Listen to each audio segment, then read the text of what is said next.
As we reported earlier, AstraZeneca is facing new questions today after a highly unusual reprimand from a board overseeing the company's clinical trials.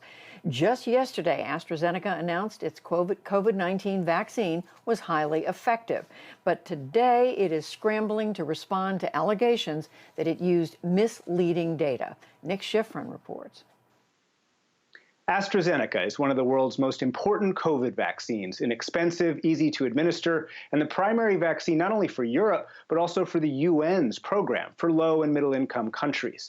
But the independent American panel of experts that oversees the company's trials accused the company in a letter seen by the New York Times of a selectively positive analysis of its own data.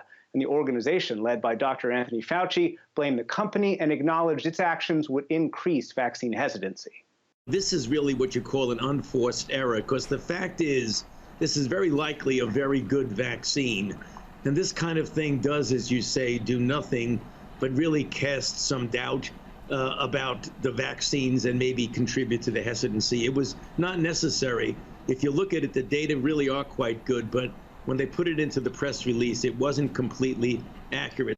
Today, AstraZeneca acknowledged it had released an interim analysis of data from before February 17th and would release a primary analysis of the most recent data by Thursday. To discuss this, I'm joined by Dr. Jennifer Nuzzo, an epidemiologist and senior scholar at Johns Hopkins Center for Health Security. Dr. Nuzzo, welcome to the NewsHour. What did AstraZeneca do wrong, and how unusual is this pushback?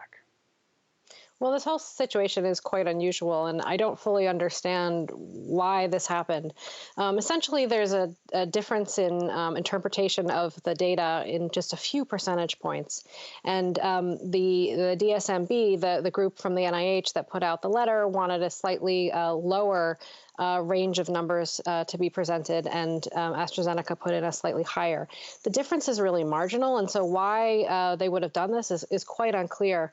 Unfortunately, what it does then is raise questions about a vaccine that we don't need to have right now. We don't need to be having these questions that are, not related to real issues of safety or efficacy.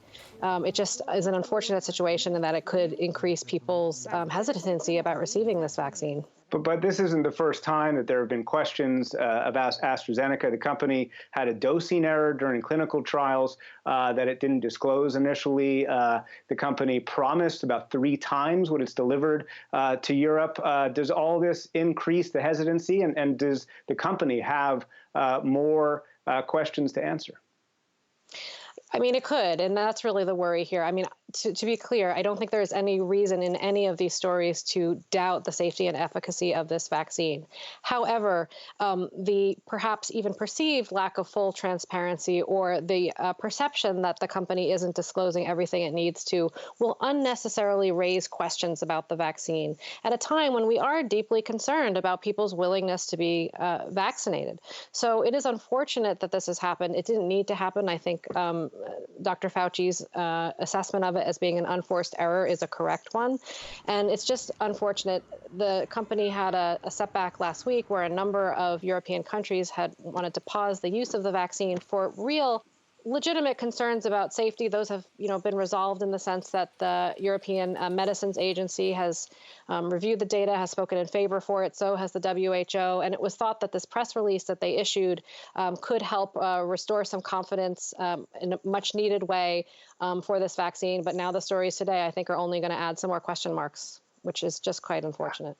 How can those question marks be answered? I'm thinking about 3 very public world leaders who got AstraZeneca just in the last few days. Moon of South Korea, Boris Johnson of the UK last week, Thailand's prime minister as well. What can be done to address the issues of hesitancy? Well, I think national leaders have to do just that, continue to show support for the vaccine. Obviously, we're going to wait the full review of the AstraZeneca data in the United States. And I think, I'm guessing that the review will be quite favorable. That will be important.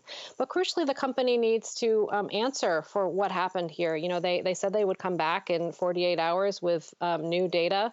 It's really unfortunate. We shouldn't have to wait 48 hours to understand why they released 79% in their press release yesterday when the DSMB had advised them to look at a different set of data.